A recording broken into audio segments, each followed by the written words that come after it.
I'm just gonna say to Danmar Dayaw, Danmar, with all due respect, uh, Bongbong Marcos is really corrupt. I know, here's my opinion if you want to respect my opinion. You know, Danmar, Bongbong Marcos is really corrupt. Magnanakaw pala ang Marcoses. You don't know what is really happened. And you know, Danmar Dayaw, with all due to know about the corruption in the Philippines and the flood control anomalies. And here's the one thing, ha? Danmar Dayaw, the Marcoses are really corrupt. Tama naman po sinabi ni Mang Rodelio Daguman when he said before in his post on Facebook. I just read it first. I have no comment about him. And I said in this post, when I heard that from Mang Rodelio Daguman, when he said before, magnanakaw pala ang mga Marcoses. That was he was saying about the corruption in the Philippines. Mang Rodelio Daguman was right. Magnanakaw pala ang mga Marcoses. And here's the one thing. The Marcoses are the greatest robbery of the government. Ferdinand Marcos Sr. and his wife Imelda Marcos, the greatest robbery of a Guinness World of Record, the greatest robbery of the government. Not just even that. Bongbong Marcos was sued by plunder during the time of Janet Lim Napoles. People are saying, paano po si Bongbong Marcos di na nakulong? You know, Danmar, I know we are autism. We have lots of things that will really happen and we do not want to know what is really is, divided at.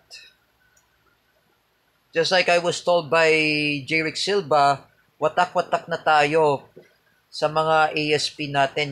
It's like a society. Just to know, Danmar, you are wrong. Mali ka, Danmar. I know you are wrong because you praises Marcoses. I know who made the fake account of Mang Rodelio Daguman who wants to manipulate Cedric. And it's not Mang Rodelio Daguman.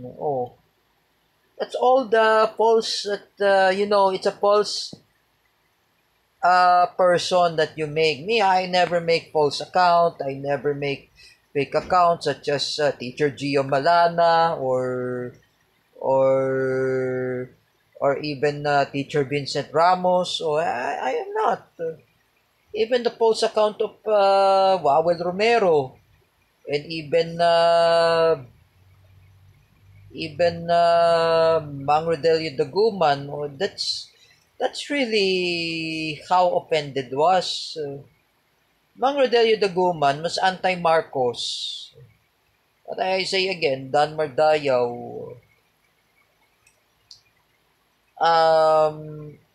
he's anti-Marcos because he experienced that when his eldest brother, Kuya Robin Daguman, was a victim of martial law of Marcos Sr. When he was a kid, he's a victim. Kuya Robin Daguman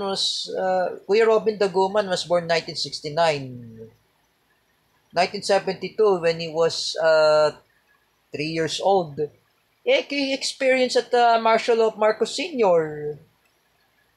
While his mom, Tita Lilia Daguman, that was Rodelio's mom, Mang Rodelio's mom, it was a victim of martial law. And I know Mang Rodelio Daguman was a cerebral palsy. He's anti-Marcos. He experienced EDSA People Power in 1986 when he was 13 years old. Or I think he was 12 years old. I guess he was 12. While Kuya Bear was also 16 years old. He experienced martial law during the Marcos time. And Kuya Bear said to me, when he was a kid, he experienced a martial law. Oh, and he's a victim of Marcos Sr. Or who is a victim of Ferdinand Marcos Sr. Oh, among them is Jens Manaid's parents. Among them is the parents of Wawel Romero. Oh, among them is Kuya Bear. At among them is the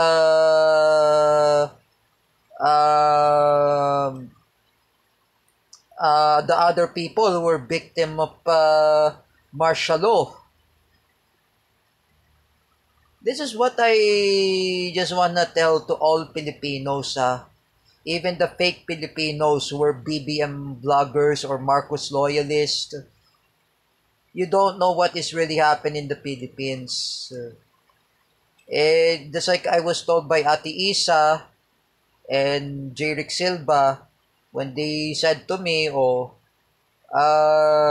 spoiled brat na nga si Bongbong Marcos. Bangag na nga siya. Addict pa. That's why you don't know what is really happening in the Philippines, Danmar. In all due respect, wag ka puro Marcos. Nahihiya na tayo. That's why, Danmar, if you love Rodrigo Duterte, you side with Rodrigo Duterte. I know you idol Rodrigo Duterte. I know you love Tatay Digong. Mang Rodelio Daguman loves Tatay Digong or Rodrigo Duterte. I know Mang Rodelio Daguman was a Duterte supporter. This is what I say to you, Danmar. You have to withdraw to support Bongbong Marcos. I say to you, Danmar, he's very corrupt. That's what I said from Matthew Timbal. Matthew Timbal and Ate Nenet Manalo were right. Ferdinand Marcos Sr. is the greatest robbery of the Guinness World of Record. He's the greatest robbery of the government according by the Guinness World of Record.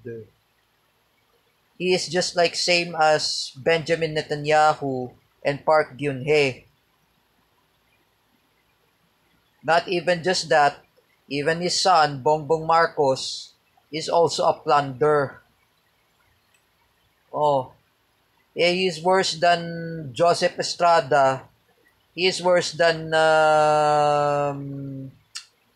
his father, Ferdinand Marcos Sr.